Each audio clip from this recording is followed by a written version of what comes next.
Hello YouTube, Tim here, and I showed you the PVC double bow that I just constructed. Now I want to show you the final form, where it's at right now, which is a lot more elegant. Instead of those rather harsh deflexes mid-limb, I smoothed everything out, evened up the inner bow, and this is where it's at. It's lovely. The bow pole shoots fine. I wouldn't say it's a spectacular performing bow, but that's just because its draw weight is so low. For this to perform really well, its draw weight would have to be 60, 80 pounds, somewhere in that ballpark. Then it would be a fine bow. As it is, it just looks really cool, and hey, I think people will settle for that. Take a look at this. Here's the angle between the inner bow and the outer bow. It's too sharp for the string to stay on its own. So what you have to do is you have to put that string on and then put on the main string for the bow, and that string will hold the secondary string in place. These were just strings that I had recycled from my original double bow. I need to build ones that are slightly longer, they'll weigh a little bit less, because they won't have the fully served loops here. There'll just be a little bit of serving to hold them at the ends. But fundamentally, they're the right shape and size. The original bow is a typical U3 curve bow that I then stuck another bow inside. And the basic shape and size of it was the same. It was initially just a plain straight bow. And then I deflexed it, and that's when it cracked. So I'm not sure if that had something to do with it, the reheating, or if it was just the tremendous strain, because I know the bow is on about 70 pounds. Regardless, this bow is not under that much stress. This bow should not crack. This bow should just do fine. Let's go ahead and shoot it, and we'll see.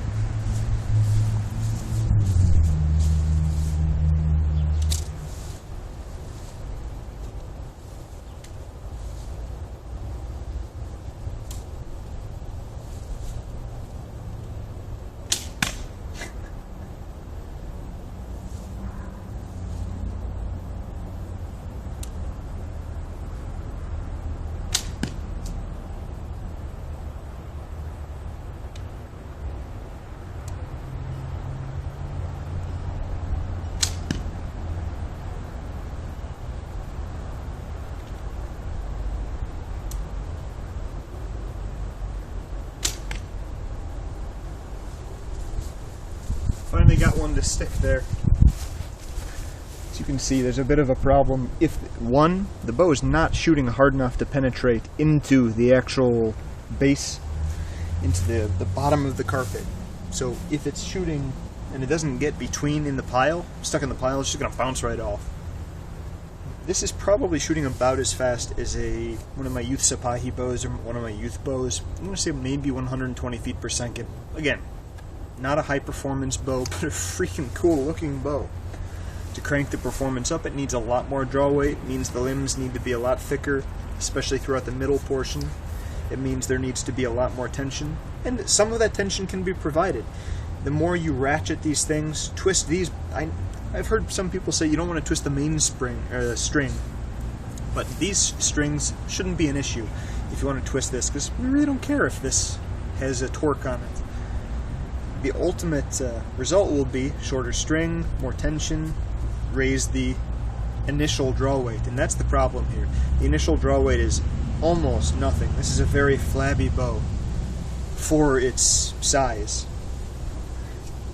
I hope you enjoyed looking at it, I hope you enjoyed seeing it, and I will decorate it and get it all ready to go. It's a lovely bow. It can definitely be pulled to approximately 28, 30 inches even. Thanks for watching, YouTube. I hope you liked it.